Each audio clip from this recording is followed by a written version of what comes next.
क्लेविटस दुनिया का सबसे स्ट्रॉन्गेस्ट डीमन लॉर्ड शांति से अपने इलाके में जी रहा था, पर जैसे इंसानों को जंगलों पर कब्जा चाहिए वो उसके इलाके पर भी कब्जा करने निकल पड़ते हैं और इसका नतीजा क्लेविटस को गुस्सा आ जाता है और वो उन सबको अपनी ताई के पास पहुंचाने के बाद पूरी ह्यूमन रेस को ही खत्म करने निकल जाता है। पर उसके इस डांडी मार्च के दौरान एक माँ अपने बेटे की जान की भीख मांगने लगती है और क्योंकि अपना राक्षस दरिया दिल था वो इसके लिए मान जाता है और अब उसे अपनी आइडेंटिटी छुपाकर ह्यूमंस के बीच में इसे बड़ा करना होगा। एक हीरोज का ग्रुप घने जंगलों में जा रहा है ताकि वो उस डीमन को खत्म कर सके। उन सबके पास पावरफुल वेपन है जिन्हें रेगेलिया कहा जाता है, जो कि स्पेशल वेपन्स हैं और वो ह्यूमंस के बनाए हुए किसी भी वेपन से ज्यादा ताकतवर हैं। लेकिन जैसे ही वो लोकेशन पर पहुंचते हैं उनका ड्राइवर कुछ बीस्ट का खाना बन जाता है। ये देखकर सारे हीरोज वहां से बाहर निकलते हैं और अपने वेपन्स का यूज करके उन मॉन्स्टर्स को हराने लगते हैं। वो उन सभी मॉन्स्टर्स को मारते हुए बीस्ट के डेन की तरफ जाने लगते हैं। रास्ते में उन्हें एक बड़ा सा हाइड्रा मिलता है जिसे स्टेफन अपनी ब्लेड्स की मदद से काट देता है, लेकिन अपने कटे हुए सर से भी वो स्नेक स्टेफन को काटने जा रहा था। लेकिन ऐन वक्त पर एलिशिया अपनी तलवार को उसकी आंख में घुसा देती है जिससे स्टेफन बच जाता है। अभी तक सारी चीजें उनके लिए बहुत स्मूथ चल रही हैं और अब क्योंकि सारे कमजोर मॉन्स्टर्स मारे जा चुके हैं वो साउथ के बीस लॉर्ड को ढूंढने लगते हैं और उस एरिया के सेंटर में उन्हें अपने सामने ही क्लेविटस दिखता है। और अब क्योंकि उसके इंट्रोडक्शन का समय था वो थोड़ी अपनी पावर्स को फ्लेक्स करता है, लेकिन उसे देखकर भी उनके गधे लीडर को लगता है कि वो अपने वेपन से उसे हरा सकते हैं। लेकिन फालतू के भाषण ने आज तक किसकी जान बचाई है, तो सबसे पहले क्लेविटस उसे ही मारता है। और ये देख के किसी भी सेंसिबल इंसान की तरह भागने की जगह उनका टैंक सीधा उस पर हमला करने पहुंच जाता है और क्योंकि वो अपने दिमाग का यूज कर ही नहीं रहा था तो क्लेविटस उसके दिमाग को ही उसकी बॉडी से अलग कर देता है। और अब उन सभी गधों को पता लगने लगा था कि वो उससे नहीं जीत सकते। एलिशिया को पता लगता है कि क्लेविटस उनकी शैडो से उनके ऊपर अटैक कर रहा है, लेकिन तब तक काफी देर हो चुकी थी। वो एक एक करके सबको मारने लगता है। इसकी वजह से वो उसके अटैक से बच भी जाती है। इसी दौरान एक हीरो एक अर्थ गोलम को समन करता है, लेकिन वो ग्राउंड भी क्लेविटस के कंट्रोल में था तो वो अपनी पूंछों से उसके टुकड़े टुकड़े कर देता है। वहीं उनसे लड़ते हुए क्लेविटस सोच रहा था, इनके जितने कमजोर ह्यूमंस मेरे इलाके में पहुंच कैसे गए। इसके बाद वो बाकी के हीरोज को भी खत्म कर देता है और अब सिर्फ एलिशिया बची थी। वो किसी तरह उसके अटैक से बचती हुई उसके पास पहुंच जाती है, लेकिन उसकी तलवार से उसकी सींग पर बस हल्का सा स्क्रैच आता है। ये चूजे आखिर कर क्या रहे हैं? 1000 सालों से मैंने तो उनका कुछ बिगाड़ा भी नहीं। लगता है इसका जवाब मुझे ही ढूंढना पड़ेगा, पर उससे पहले इस चूहिया को खत्म करूं। एलिशिया को खत्म करने के बाद क्लेविटस ह्यूमंस की किंगडम में पहुंच जाता है। उसे ह्यूमंस को जिंदा छोड़ने में कोई तकलीफ नहीं थी, लेकिन अगर सांप के बिल में हाथ डालोगे वो काटेगा तो जरूर। तो अब वो पूरी दुनिया से ह्यूमंस को खत्म करना चाहता है और मरने से पहले उस हीरो की बातों से उसे पता लगा था कि उन्हें किंगडम ऑफ हाइना ने भेजा है। किंगडम के आर्चर्स वहां पर आकर क्लेव के ऊपर शूट करने लगते हैं, पर उनकी एरो से क्लेव का कुछ भी नहीं बिगड़ता और वो घरों को डिस्ट्रॉय करता हुआ उनके किंग के कासल की तरफ जाने लगता है। लेकिन वो लोग फिर भी उसके ऊपर अटैक करना बंद नहीं करते, तो किंग को मारने से पहले वो उन्हें ठिकाने लगा देता है। जब कासल गार्ड क्लेव को आता हुआ देखते हैं वो अपने वेपन्स को तैयार करते हैं और उसके ऊपर अटैक करने लगते हैं, पर उनके वेपन्स का उसके ऊपर कोई असर नहीं होता। एक गार्ड किंग को सारी चीजें बताने आता है, पर उसने पहले ही सारा शोर शराबा सुन लिया था। लगता है हाँ, इनके वेपन अभी उतने ताकतवर नहीं थे, मुझे मेरी मौत से कोई नहीं बचा सकता, पर मरने से पहले मुझे हाइन की फ्लेम्स को सील करना होगा ताकि वो कभी भी ना बुझे।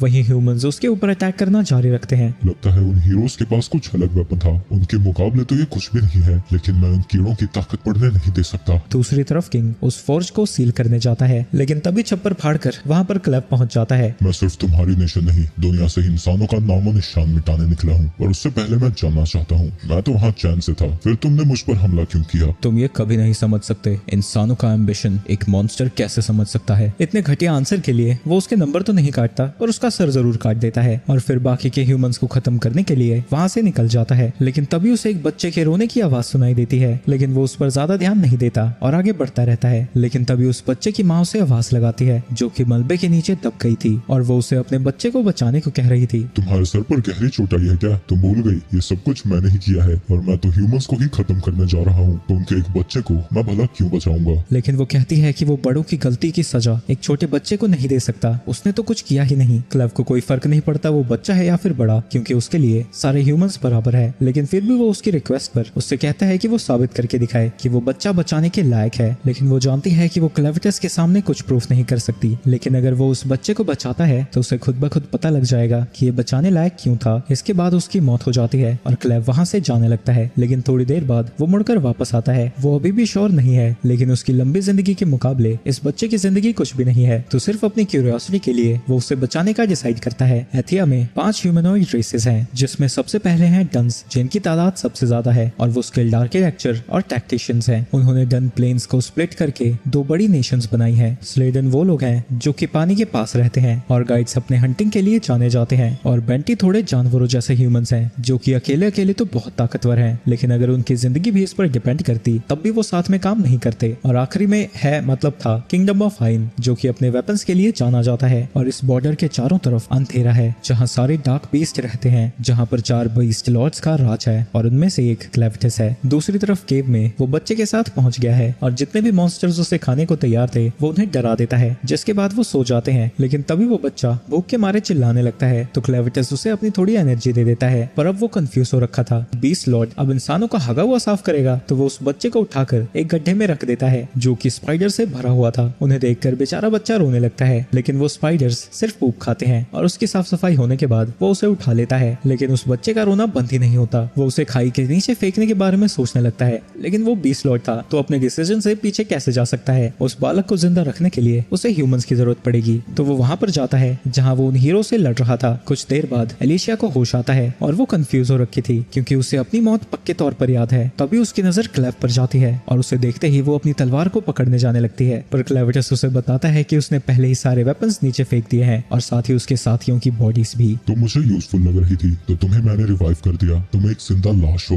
और सिर्फ इसलिए चल रही हो क्योंकि तुम्हारे अंदर मेरी डार्क एनर्जी है। अब फालतू की बातें बहुत हो गई, चलो मुझे दूध दो। एलिशिया को थोड़ा टाइम लगता है पर वो समझ जाती है कि वो क्या कह रहा है, पर ये कोई रिक्वेस्ट थी नहीं तो वो उसके साथ थोड़ा जबरदस्ती करने लगता है। कुछ देर की शांति के बाद उसे पता लगता है कि ये जरा भी काम नहीं कर रहा है और एलिशिया उसे बताती है कि ये तो होना ही था, वो कभी माँ जो नहीं बनी। और उससे ज्यादा वो ये देखकर कंफ्यूज थी कि क्लेविटिस जैसी चीज एक इंसानी बच्चे को क्यों बचा रहा है, पर ह्यूमंस को एक्सप्लेन करने का टाइम उसके पास नहीं था। तुम दूध नहीं दे सकती तो तुम्हें किसी और तरीके से यूजफुल बनना होगा। मैं इस बच्चे को अपनी एनर्जी दे सकता हूँ तो ये मरेगा तो नहीं और हमेशा इसे भूख लगी ही रहेगी। तो बताओ मुझे, क्या दूध देने का कोई और तरीका है? एलिशिया उसके किसी भी कमांड को डिसोबे नहीं कर सकती थी, तो वो उसे बताती है कि उन्हें उस बच्चे के लिए एक नर्सिंग मदर ढूंढनी होगी, पर इसके लिए उन्हें ह्यूमन के टाउन में जाना होगा और अगर वो इस फॉर्म में वहां गया तो डर के मारे सारे भाग जाएंगे। तो क्लेविटस ह्यूमन फॉर्म ले लेता है और जितना उसे याद था वो उसकी मदर के जैसे दिखने की कोशिश करता है और अपना नया नाम क्रैन रखता है और बच्चे का लूना, और एलिशिया से कहता है कि सबसे पास के विलेज में उसे लेकर चले। रास्ते में रुककर एलिशिया बच्चे को और उसके ब्लैंकेट को धोने लगती है, लेकिन ब्लैंकेट पे उसे हाइडन का रॉयल क्रेस्ट दिखता है। वहीं बच्चे की साफ सफाई के दौरान क्रैन चिक चिक करता ही जाता है, जिसकी वजह से एलिशिया को लगने लगता है जैसे वो उसकी सास हो। दूसरी तरफ हेडन की तबाही के बाद इस घटना की जानकारी आसपास फैल चुकी है और एक स्काउट को इन्वेस्टिगेट करने के लिए वहां पर भेजा जाता है। मुझे यकीन नहीं होता कि एक डार्क बीस्ट ने ये सब कर दिया, यही वजह है कि मैं बीस्ट लॉर्ड के ऊपर हमला करने के खिलाफ था।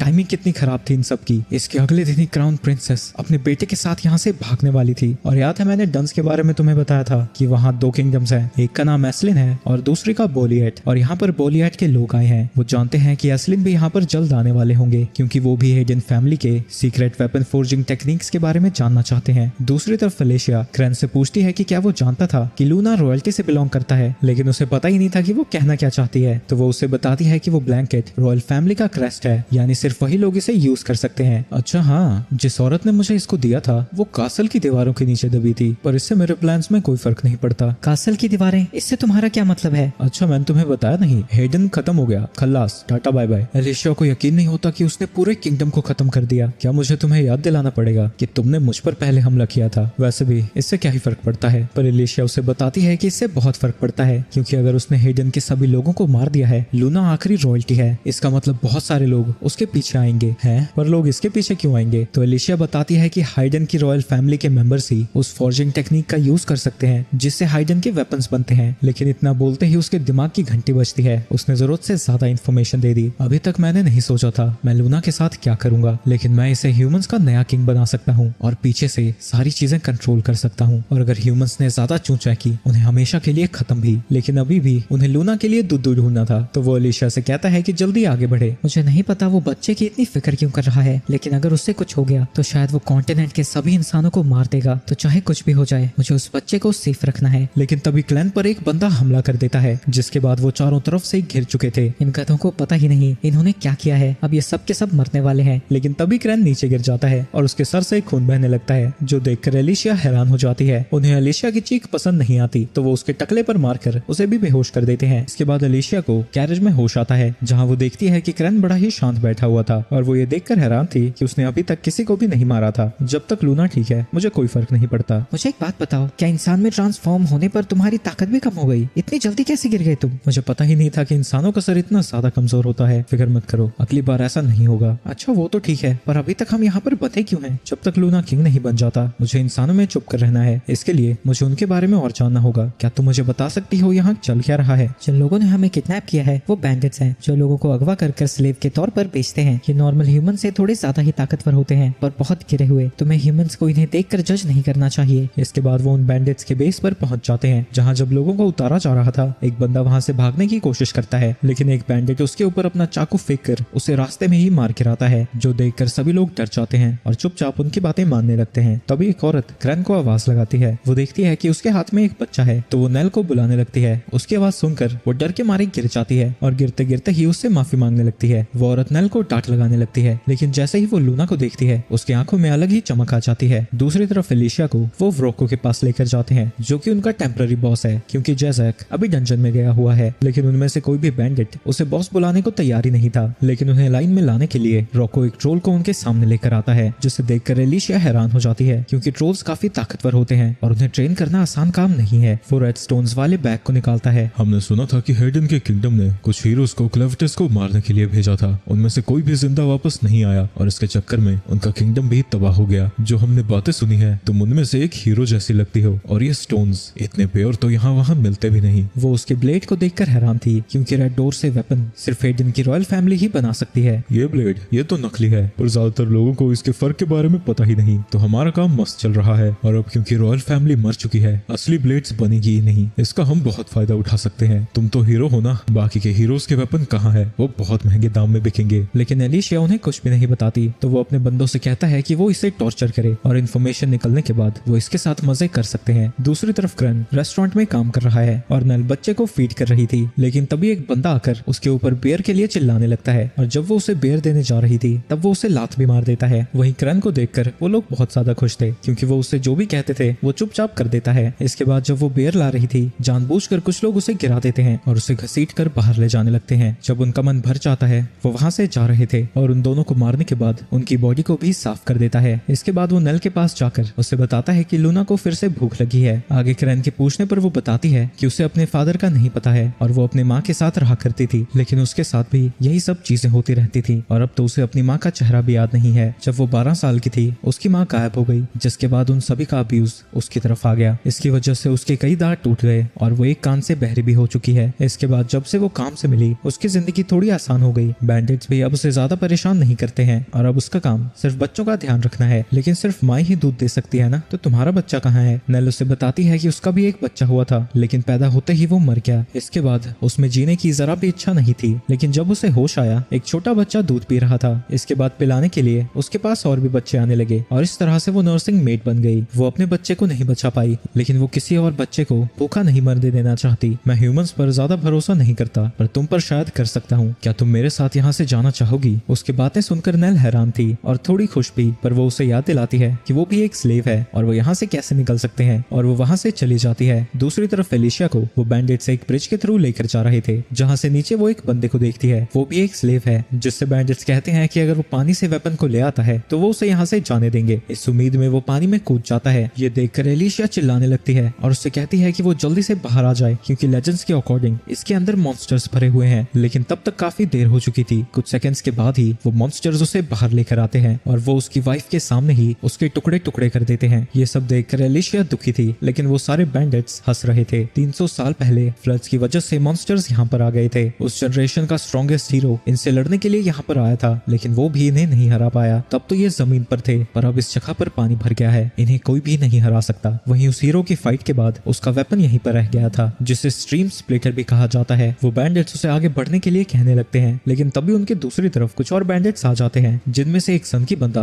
ब्रिज के ऊपर कूदकर एलिशिया के पास आ जाता है और वो उसके साथ ऐसी चीजें करना चाहता था जिससे वो रात भर चिल्लाएगी। ये सब सुन के एलिशिया को गुस्सा आ जाता है और ना चाहते हुए भी वो क्लेविटिस का कर्ज का शुक्रिया अदा करती है और अपने शोल्डर को डिसलोकेट करके अपनी हथकड़ियों से उसके सर को कुचल देती है और फिर उसके ब्लेड से ही रोप को काट कर नीचे कूद जाती है। इतनी ऊंचाई से गिरने की वजह से एलिशिया और उस बैंडिट दोनों की ही मौत हो जाती है। एलिशिया को मरा हुआ देखकर सारे बैंडिट्स डरने लगते हैं, क्योंकि अगर बॉस को इसके बारे में पता लगा तो वो उनकी खटिया खड़ी कर देगा। वहीं एलिशिया अभी भी जिंदा थी, बस बॉडी के टूटने की वजह से अपनी गर्दन के नीचे वो कुछ भी महसूस नहीं कर पा रही थी और उसका खून भी बहुत ज्यादा बह चुका था। तभी उसका ब्लड अचानक से ही फ्लोट करने लगता है और उसके सामने क्लेविटस का एक मिनी वर्जन आ जाता है। उसे इतना छोटा सा देखकर एलिशिया हैरान हो जाती है। मेरा साइज इतना छोटा इसलिए है क्योंकि मैंने खुद को तुम्हारे अंदर ब्लड मैजिक से मैनिफेस्ट किया है। इसी ब्लड से तुम्हारी मोर्टल बॉडी जिंदा है। अगर तुम्हारा सारा खून बह गया तो तुम मारी जाओगी, पर फिक्र मत करो, जब तक तुम मेरे काम की हो मैं तुम्हें जिंदा रखूंगा। एलिशिया उससे पूछती है कि उसने अभी तक उसे हील करना शुरू क्यों नहीं किया। फिक्र मत करो, मैं तुम्हें हील कर दूंगा। पर मेरे पास तुम्हारे लिए एक क्वेश्चन है। मुझे लूना के लिए परफेक्ट वेट नर्स मिल चुकी है। नल को यहाँ पर अच्छे से ट्रीट नहीं किया जाता है, तो मैंने उसे एक बेहतर जिंदगी ऑफर की, पर नल ने फिर भी मुझे मना कर दिया। मैं जानना चाहता हूँ उसने ऐसा क्यों किया। ऐसा हो सकता है कि नल को लगता है कि तुम भी एक स्लेव हो और अपने प्रॉमिस को पूरा नहीं कर पाओगे, और इनके जैसे लोग किसी को भी जाने नहीं देते, और अगर कोई बचकर निकल भी जाता है बैंडिट्स उसे ढूंढ कर मार डालते हैं, और क्योंकि वो यहीं पर पली बड़ी है उसे बिल्कुल नहीं लगता कि वो इससे बचकर निकल सकती है।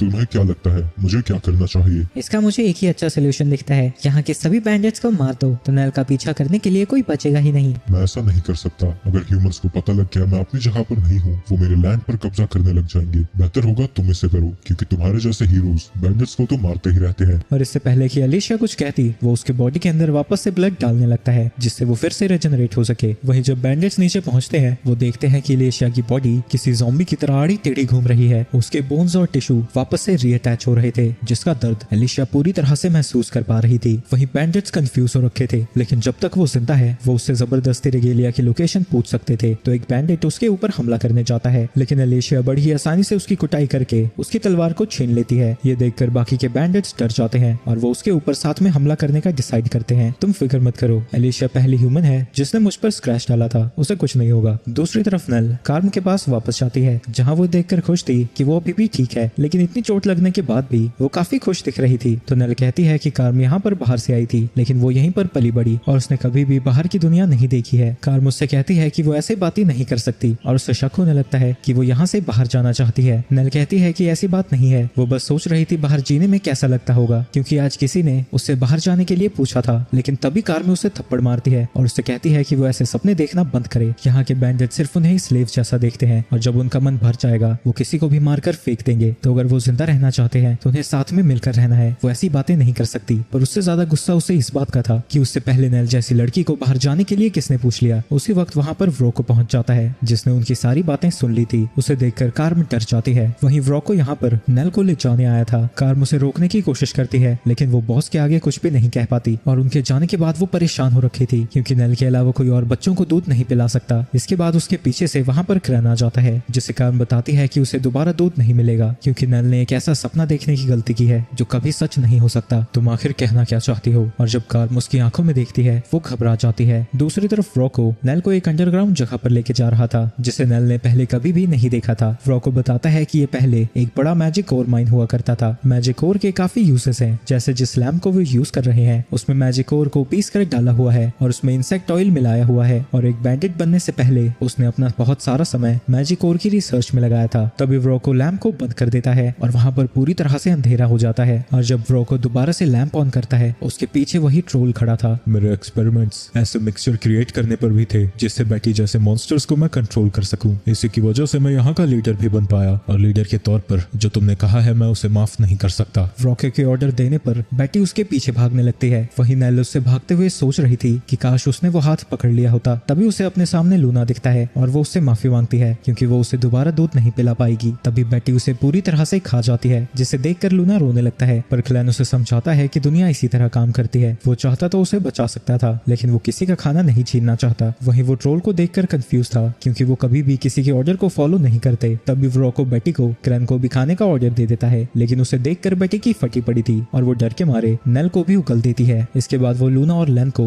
वहाँ से दूर भेज देता है, ताकि अपने आखिरी लम्हों में उसके पास कोई ऐसा हो जो उसे खुशी देता है। वहीं व्रोको जब पीछे मुड़कर देखता है वो ये देखकर हैरान था कि दो लोग वहाँ से गायब थे। व्रोको को लगता है कि उसने ऐसा किसी तरह का मैजिक यूज करके किया है, लेकिन क्लैन को तो ये भी नहीं पता कि मैजिक होता क्या है। पर व्रोको को लगता है कि वो बस बहाने बना रहा है और वो उसे एक ड्रग दिखाता है जिससे उसने मैजिक ओर्स कुछ जड़ी बूटियां और पैरासाइट से बनाया था, जिससे वो ट्रोल्स के दिमाग को कंट्रोल कर सकता है और वो इससे परफेक्ट करके ह्यूमंस को भी एक दिन कंट्रोल करना चाहता है। वो ड्रग को आग में डालकर उसका धुआं बना देता देता है, जिसकी वजह से बेटी फिर से उसके कंट्रोल में आ जाती है और क्योंकि इससे सोचने समझने की शक्ति भी कम हो जाती है, अब बेटी क्रैन के ऊपर हमला कर देती है। वहीं उससे मार खाते वक्त उसका दिमाग खराब हो रखा था क्योंकि एलिशिया ने उसे मैजिक जैसी चीज के बारे में बताया ही नहीं। दूसरी तरफ एलिशिया अभी भी बैंडिट से लड़ी रही है। उसने अभी तक 8 बैंडिट्स को मार दिया है, लेकिन अभी भी बहुत सारे बचे हुए हैं और उसकी तलवार टूट भी चुकी है। इतने सारे बैंडिट्स को हराने के लिए उसे एक अच्छी तलवार चाहिए थी, तो वो उसी नदी की तरफ भागने लगती है। लेकिन वहां पहुंचने पर वो देखती है कि मॉन्स्टर्स पहले से ही उसका इंतजार कर रहे थे, तो अगर वो कूदी तो उसकी मौत पक्की है। तो वो लकड़ियों के बनाए हुए प्लेटफॉर्म के ऊपर चढ़ने लगती है और जब बैंडिट्स उसका पीछा करते हुए ऊपर चढ़ जाते हैं, वो रस्सियों को काटने लगती है, जिसकी वजह से ज्यादातर बैंडिट्स सीधा पानी में गिर जाते हैं। और जब वो सभी मॉन्स्टर्स खाने में बिजी थे, एलिशिया खुद को एक बैरल में छुपाकर नीचे जाने लगती है। ऑक्सीजन न आने की वजह से उसे मरने का भी कोई डर नहीं है, उसे बस नीचे गिरने का इंतजार करना है और फिर वो तलवार को ढूंढ सकती है।